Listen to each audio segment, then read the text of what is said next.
Hello and welcome back to Madmen with a Box. This is our weekly live stream, live straight from Australia's cyclone terror. Oh no, it's okay. Are you dead, Jim? Yes. He's dead. Don't worry, I'm going to blow really hard at it to push it away. I'm just going to stand on the East Coast and just be like...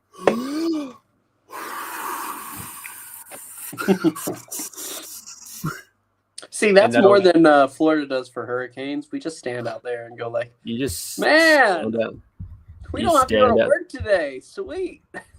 It's funny. The news talking about the cyclone. It's just like the defense forces on standby. I'm like, what are they going to do? Fucking fire a missile at the cyclone? That's right. It's war. That's how we stop the cyclone. We fire surface-to-air missiles at it to push it away. We make it someone else's problem. But enough about my current weather predicament. We are back for another week of Doctor Who news. Plus our review at the end is, our topic is a review of the Series 11 episode, Kerblam. I love the Kerblam, man.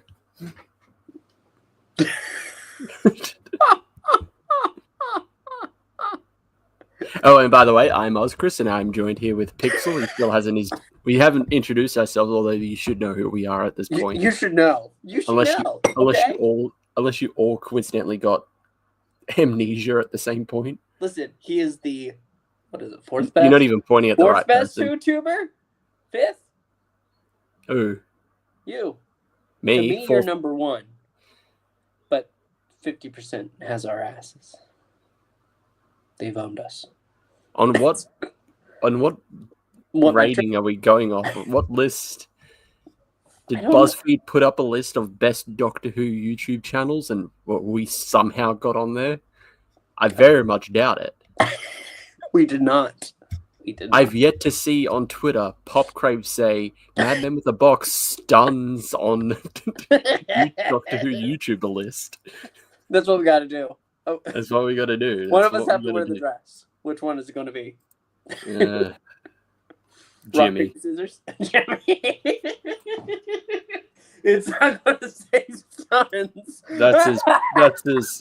That's his punishment for not being here. That's right. He still shows up in that damn intro. I need to change it. Yep. You need to block him out like a character select screen. He's not. We haven't unlocked him yet. Okay. But you know what did turn up? A Doctor Who trailer. A trailer, and yeah. So we actually get some information. Yes. So, considering it looks like Pixel is still on his laptop, we can't show anything from this trailer regardless. But I can show you my phone that opens nice and big and hold it to the camera. You're not even holding it correctly. There we go. It's Shooty. He's looking dapper. Dan. He's looking very dapper. Evil Dan. What's the point of living? Tell myself that all the time, Dan. All the damn time. But no, we got our new trailer for Season 2 / Series 15. It looks amazing. I think it definitely looks so much better than the previous series. And we get a little bit of our Doctor and our new companion, Belinda. The one thing I don't like is they're going a Clara route. It's like, oh, I've met you before, but you were a different person. You had a different name. I'm like, okay. Can we, Russell, sometimes you have original ideas. Can we keep going with the original ideas, please? Here's the thing. Even with that, there's also the Tegan effect. She does not want to be there. I know. I've already said that. Yeah, I like that. But even then, I don't like that there is a. with doing like, oh, you have the same face as this person I've met before. Yeah, I don't know. It's going to be something that we're going to have to wait and see how it comes out. Yep. But going from the trailer, we have our Eurovision themed episode. We have looks to be a spooky episode. Ooh, spooky, scary. I can't wait for that to be much like 73 Yards, 90% of a good episode. They're going ahead and talking about some of the things. The German trailer has a little bit more. Yes, it has a scene where the Doctor and Belinda become animated. I was going to go with that first. Oh, so the one that looks like a guy being killed by a Dalek? Yes! You know it! You know it! Look! Look! with your quality and just showing it to the camera, it just looks like an outline of a guy. That's it. Not even the skeletal X-ray effect. It just looks like an outline of a guy. Thank you for trying to make this work. I don't see you popping it up on your computer. No, I'm fine.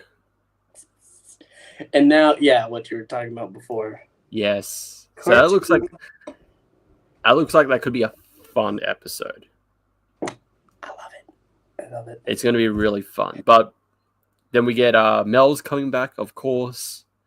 More of Mel. I didn't see that, actually. It's like a brief part in the trailer. It's when it's like the weird purple like sky or light and like everything's like disappearing around her. So yeah, Mel's back. Of course, Ruby's back. Kate, we obviously knew, back again. Ruby's got something dark going around in her episode. So yeah.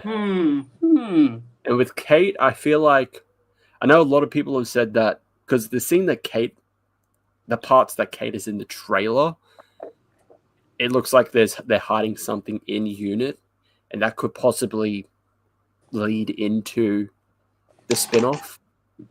Yeah. Oh, because didn't they say there's something about Ruby maybe working with unit again? Yeah, because that's the only thing former companions can do nowadays. That's not true. That's not true. She's also serving in a pub in that episode. Isn't she behind the bar serving a drink? Wow, she does 2 jobs. She does 2 jobs. Wow, so relatable. What's the Reba theme song? A single mom who works 2 jobs. No, nobody else watched Reba here? No. No, he's Australian. He has a reason. I have no idea what the fuck you're talking about. Don't worry, Quirks. I know what you're talking about. Didn't watch the show, but at least I know what you're talking about. Like all I have here is fucking Home and Away. Even then, that's co-opted by the Brits. I don't even know what that is. Don't worry, it's a soap. Hey, at least you had Rake, right? We did have Rake, and it was good. It was really good. And it starred the guy that was Dracula in Van Helsing. Man, great actor. Any other news though for this week? No, it's just literally just the season 2 trailer. That's it. That's literally it. Oh, we actually, let me check the date. Actually, no, we already talked about that. Womp womp. Yeah, it's literally just the season 2 trailer, the variations between like the German trailer and the trailer that like everyone else got. What day is it back? April 12th? April 12th. Okay, so listen, we shouldn't be complaining that much. We have new this time in 1, 2, 3, 4 in a month, 5, 6 weeks. We will be talking about new Doctor Who. All right, it's a month. It's 6 weeks. Yeah, it's about a month. It's next month. A month and a half, buddy. That's why I said about. That's why I didn't say a month. I said about a month. I heard a month, but okay. Speaking about package delivery. We gotta get better segues. Packages missing their delivery date. Have you been drinking again? I haven't been. There's been no alcohol in my body today. Sure. No drugs either, unless this pasta had something in it. I don't know. Got that good Alfredo.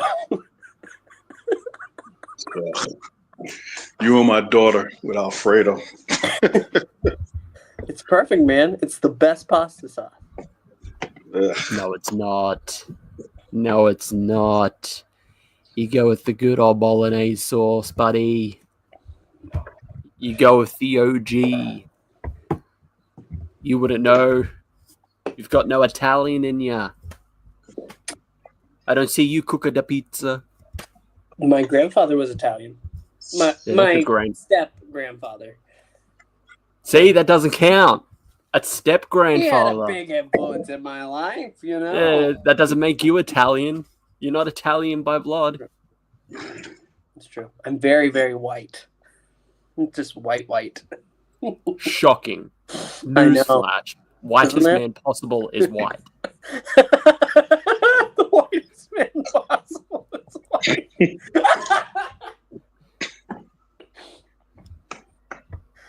Can we get to talking about Kerblam?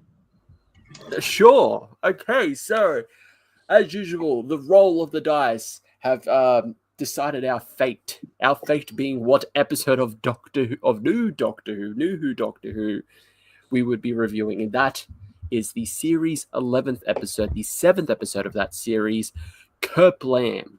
Wait, there's an exclamation mark at the end. Kerblam!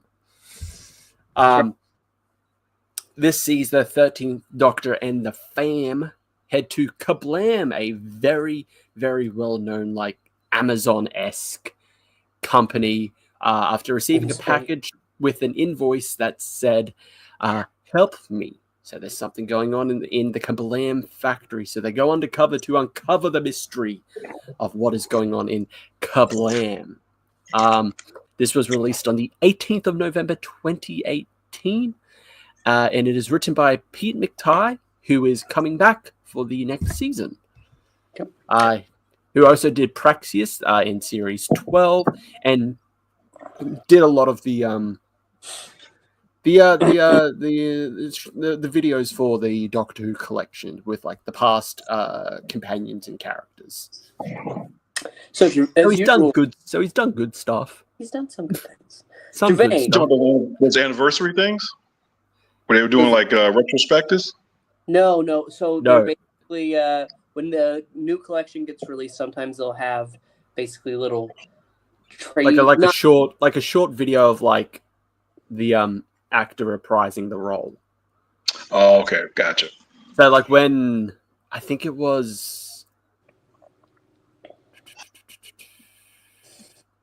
like, for instance, when they did one for the most recent Tom Baker series, I can't remember what season that was, but the video was of like Leela on Gallifrey during the time war, and then she gets saved by the Fourth Doctor.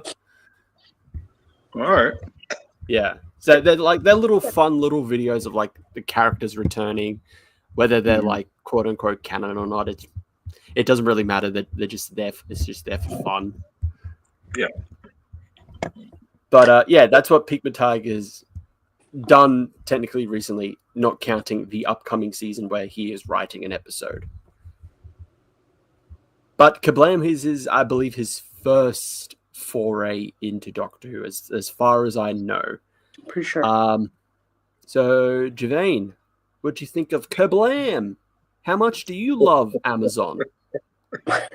Well, actually, I got a couple of Amazon deliveries today, and I was not happy, my friend.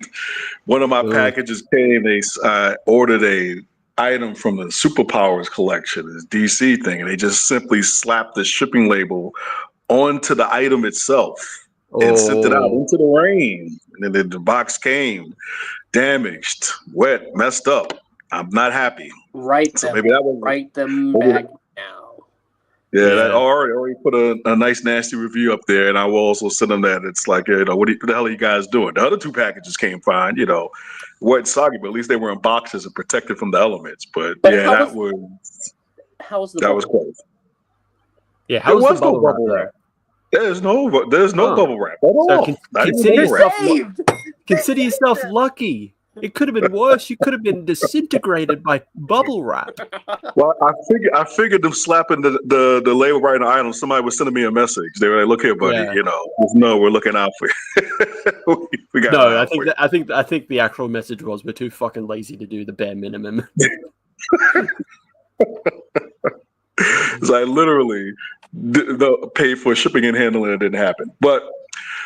Kerblam. It's been a while since I don't think I've watched this episode since the first time it aired.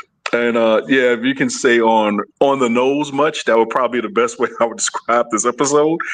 But I found I guess one thing I liked about this is what I like about this Doctor and this run, what I liked about the fam is I always like Graham. So I always enjoy Graham, whatever his episode he's in. Of the three, he was my favorite companion.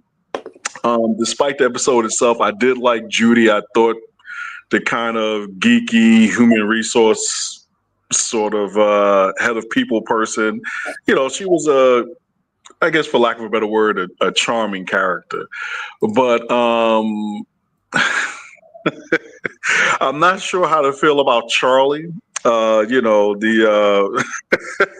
guess the proletariat character of the piece, standing up for the organics, who will find themselves slowly. They're not hiring more people, so what am I going to do? I'm going to kill people. I'm going to kill more people. And not only that, I'm going to inspire. Technology is bad because a person actually orchestrated it, not the system.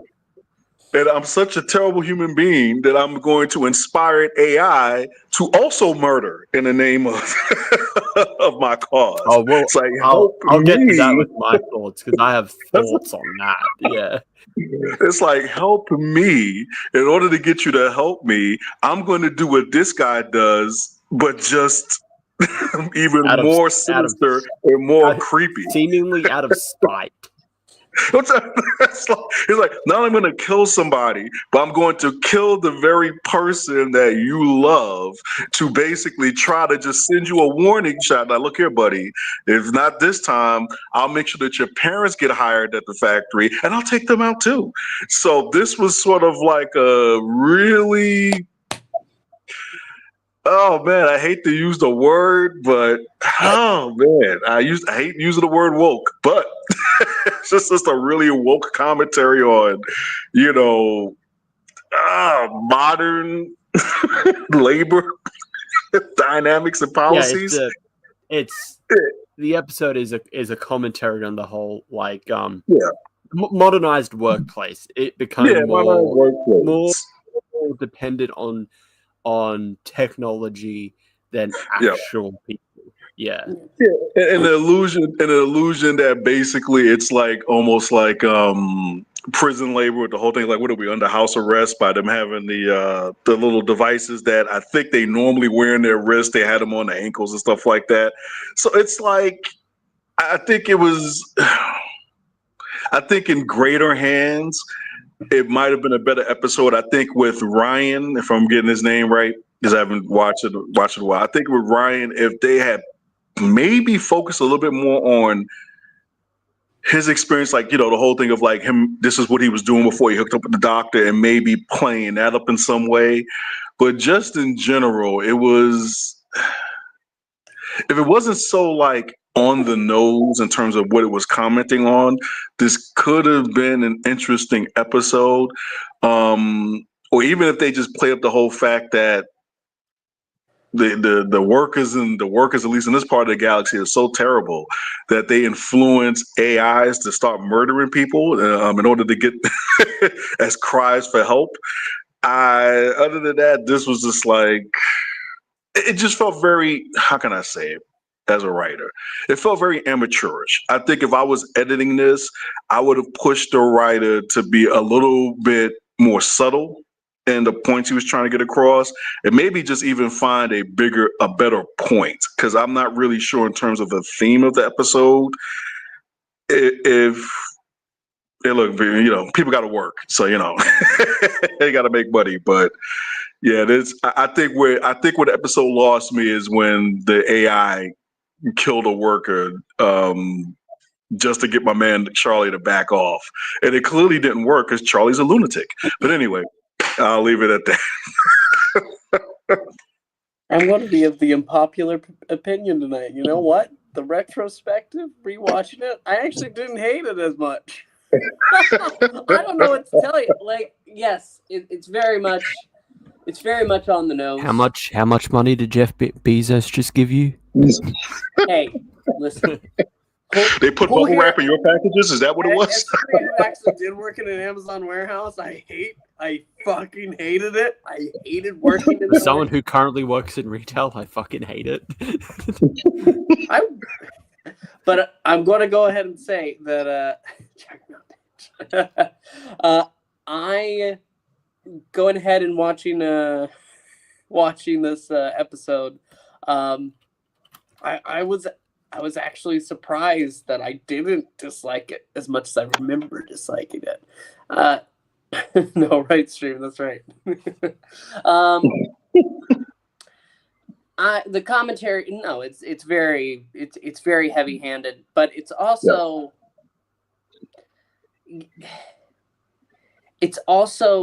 not something like Orphan 55, which was just awful, one of the worst episodes ever, and how they handle the commentary. This is kind of an issue where he doesn't have an answer for the better way to solve the problem. Sure. I mean, I guess at the end, yeah, they don't. They suggest something, and then then they just put all their workers on forced leave. Yeah, while they're repairing this, so they're repairing the factory, and they're going to make a push that Kerblam becomes a people-led company, a majority organics. Oh, sorry, people company.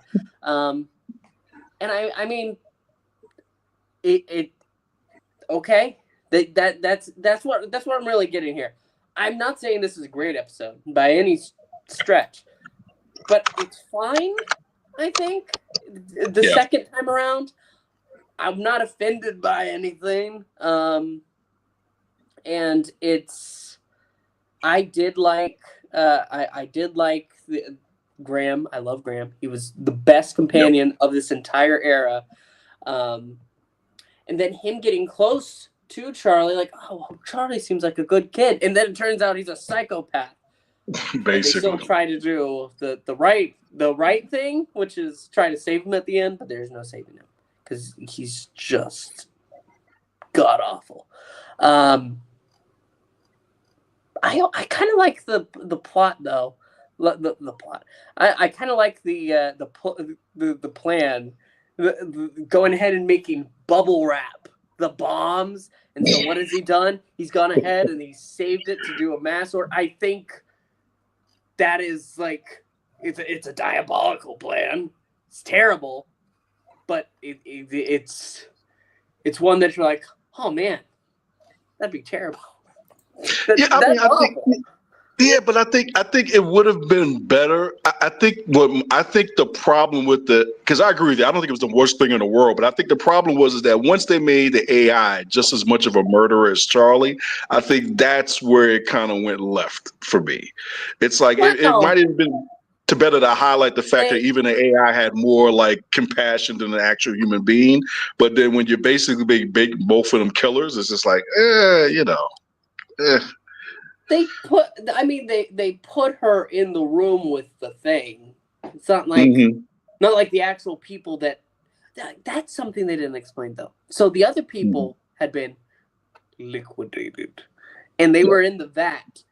But she was over in that room. What was going into the vat? Right? Yeah, you're right. I hadn't thought about that, but yeah, no. I think looking back, that this might be one of the better episodes of the season. It's still not great, but it's all right. Chris? Yeah, it's been quite some time since I've watched this episode, so going back into it retrospective, it's fine. The messaging is very muddled. Now, I'm not defending organizations, but it's you can't have this whole like we're criticizing we're modernization of workplaces, but then you're also putting it that there's the AI system that is essentially modernizing the workplace is quote unquote the victim, except for the part where it kills a person to prove a point, which they don't, which is just forgotten about. Like the whole thing, the whole twist kind of reveal is that it's this system that asked for help because Charlie is manipulating the system to kill people so that the system gets blamed and they put more actual people, organics, into the workplace because they're getting replaced by AI and robots. You can't have that and say that the system is the actual victim when it, to prove a point and to get back at Charlie, it kills Kira, the girl that he's in love with. I don't think it's going ahead and making the system a victim. No, it is because it's being manipulated by Charlie. Well, yes, it is being manipulated, but that's the doctor's point.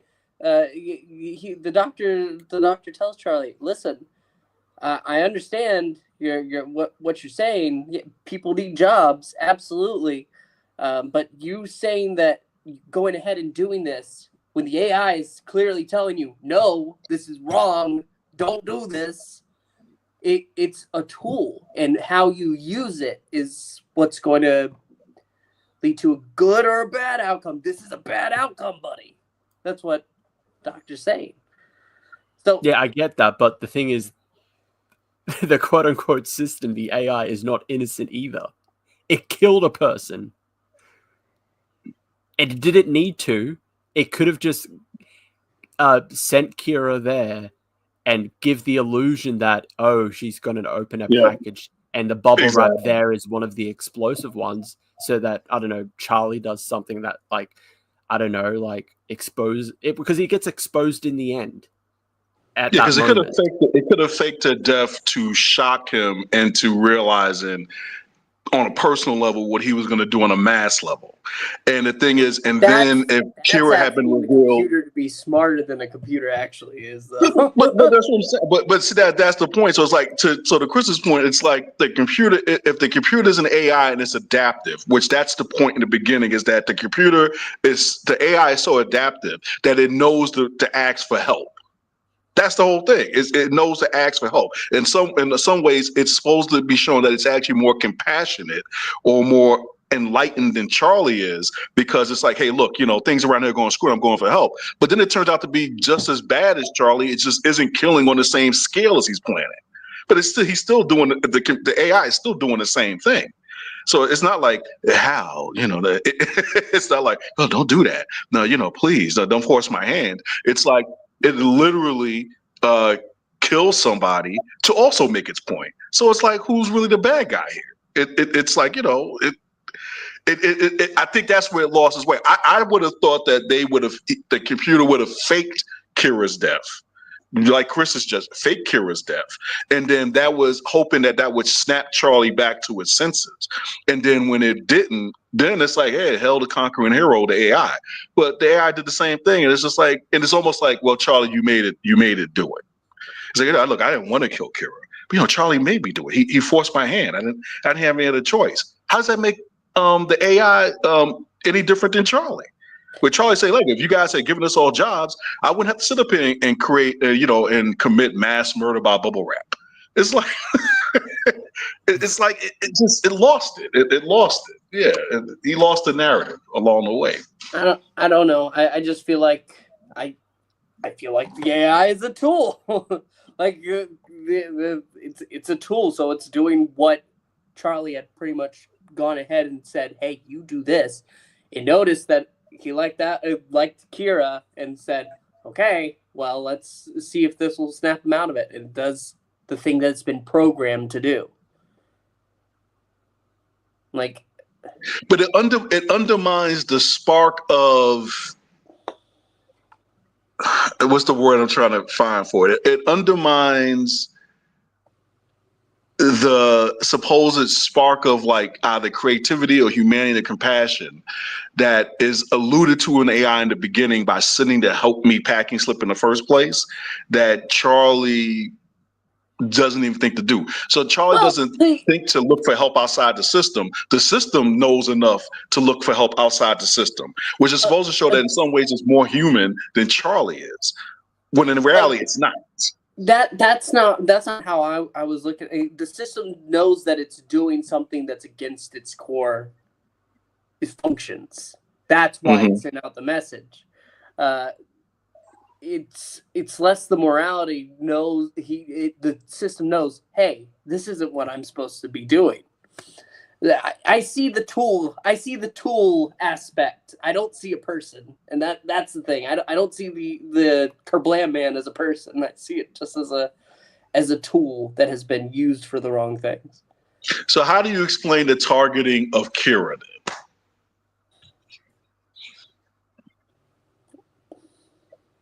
I mean, it was. I don't. Because the I don't thing know is, what it tried to kill Charlie. Remember, it sent one of the teammates to kill him during when power outages. Yeah, and when that didn't work, it decided to use Kira to get back at him.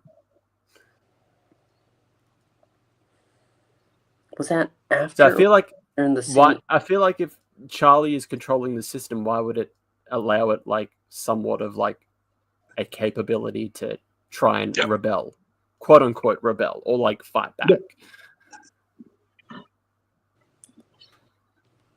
Because I don't think he was really controlling the system. He was just mainly manipulating parts of it, and then made to make the bubble wrap. Oh, I had to make sure. And he did it on 6 different people. Like the first time should have told you that your plan was already. I don't know why he did it 6 times. 7 times. No, it was 6, wasn't it? No, 7. 7 people had gone missing because Yaz was supposed to go missing, but then Dan. It was Dan. That's right. Yeah, I feel like the episode is fine. I think it's just a lot of the messaging, which as flawed. Working in retail, I do always get constant customers being like, "Oh, you need more actual workers in here. I don't want to use self-serve. I don't want to use this." And it's like, buddy, there's more than just sure. The companies are getting lazier, sure, and they want to make you do most of the work. Fine, whatever. Yeah, I get that.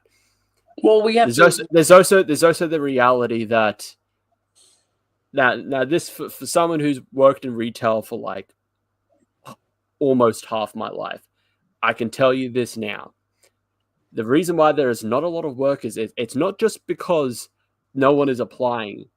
It's because a lot of, depending on what type of job it is, corporations and companies will limit your team member count, and they will only allow you more members if you hit certain quotas, or if you have to replace team members that have left. It's not this whole like, oh, you're not hiring anyone, that's the problem. It's like, no, the companies are restricting you because they want you to hit these quotas. Because if you hit those quotas, you get rewarded with bonuses, like incentives. The big one being more team members. Because now you can justify having more team members because you're making more money for them. And you're going to need more team members to increase that money for them.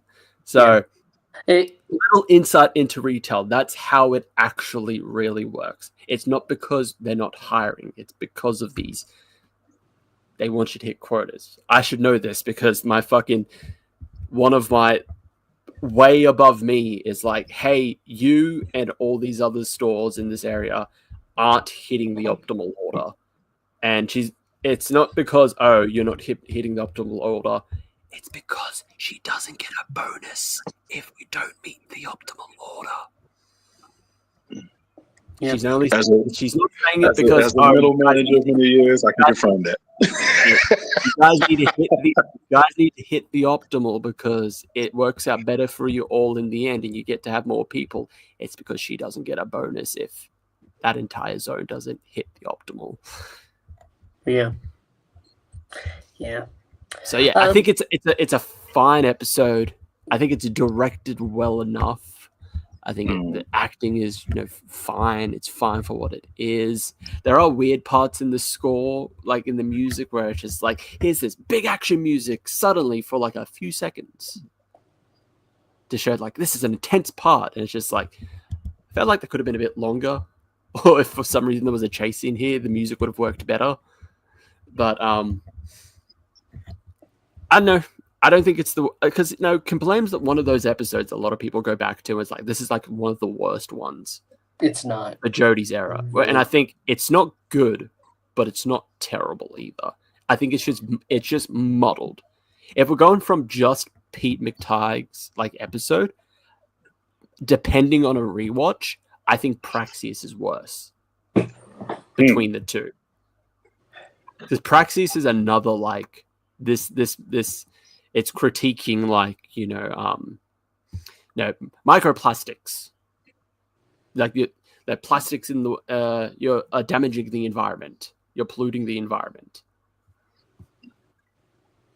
These microplastics have these alien races feeding on the microplastics. I haven't watched. You remember Praxis more than me. Because I don't remember anything. I can't. Yeah, what was the episode that had the two celestial things that were ones that go ahead and talk about like the toy maker and is that Takes You Away? No, because that's the one with the frog on the chair. Shit.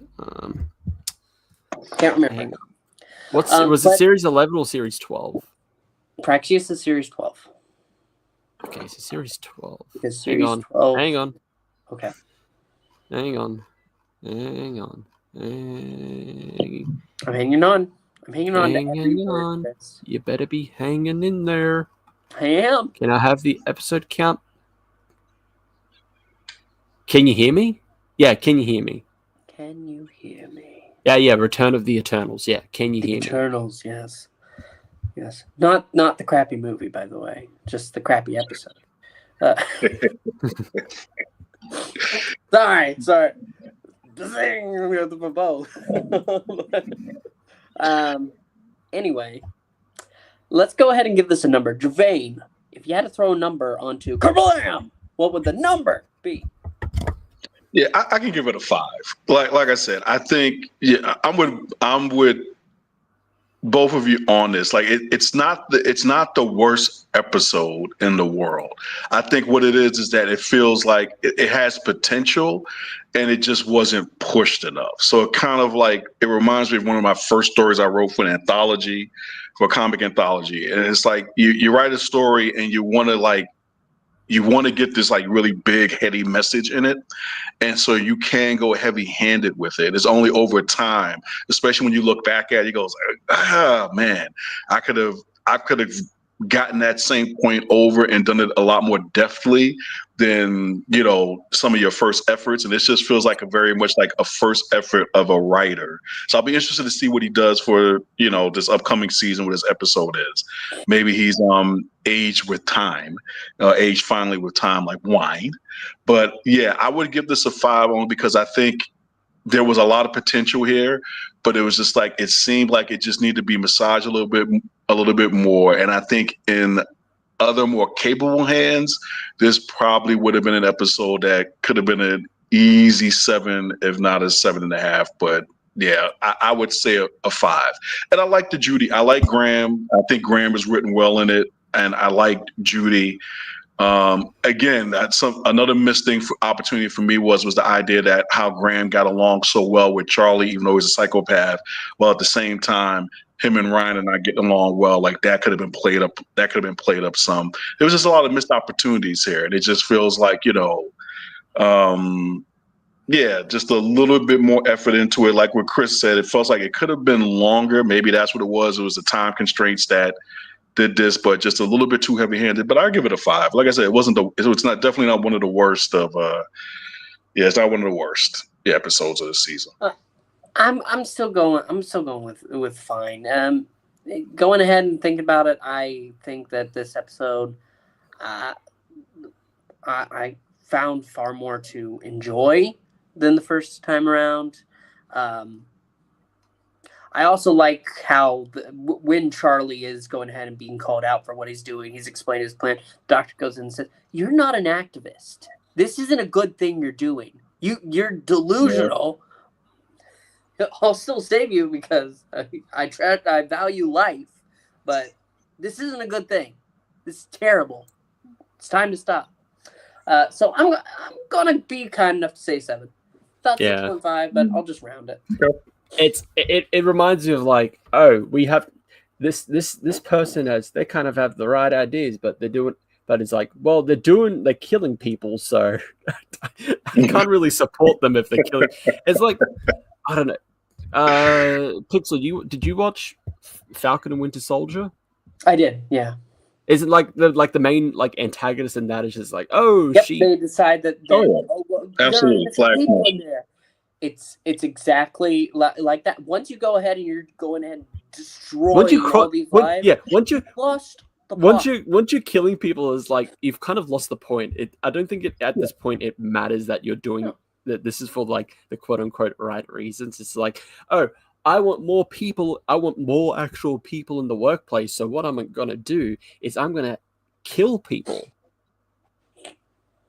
But see, that's the thing. That's what would get me to a 7. If it was something like the computer does what Charlie is planning to do, and that shocks Charlie to his senses, then I think that would have elevated the episode for me. In other words, it's like, to Pixel's point, if it was more like a tool thing where it's like, Charlie, the computer's just merely modeling what you're doing. So then the Kira thing would have turned him around. And even though it would have been a cliche, he's like, okay, I don't want to do this, but like the computer keeps going with it and it's going to send the bubble wrap out anyway. And Charlie sacrifices himself. Then I would have given this probably a 7.5 or an 8 based on that. I don't know. I think like that would have been fine. That would have been fine. But sometimes there's just no saving people.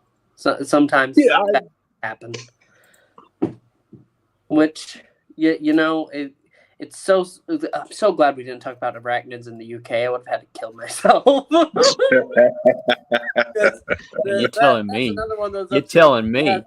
You mean pseudo Trump, was it not? No. Remember, I'm not him.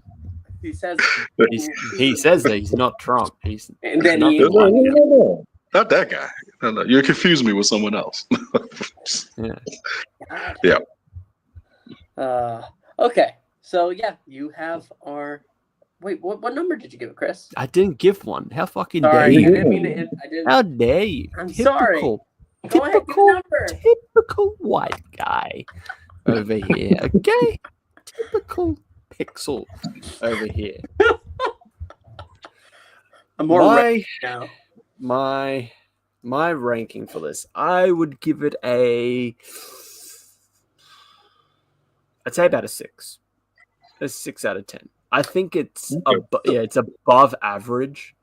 It's fine. I think it just gets its messaging a bit muddled. Yeah.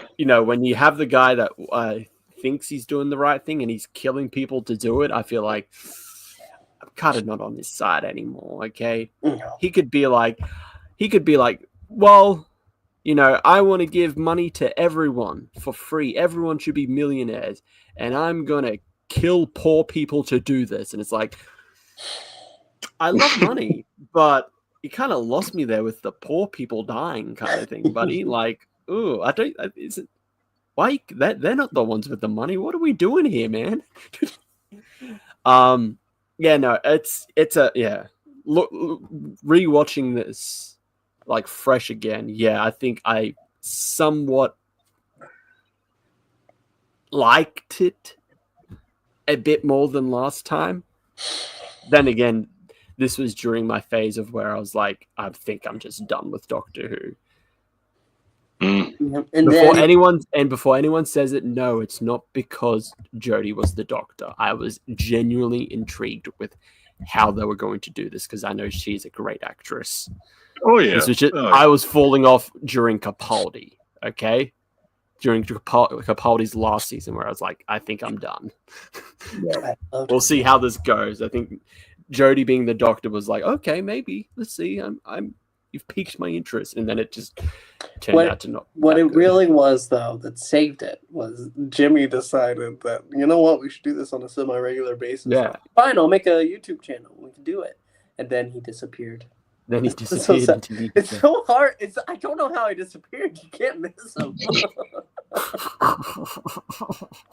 You sure bubble wrap wasn't involved? No. The computer gave him a box. He saw them. I know. One thing led to another. But anyway, that's our live stream for this week. Thank you everyone for watching. I asked you all to like, subscribe, and hit the notification bell.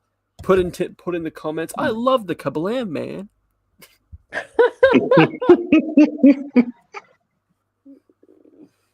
And did you see that, guys? 11th Doctor reference. Oh my God, Fez.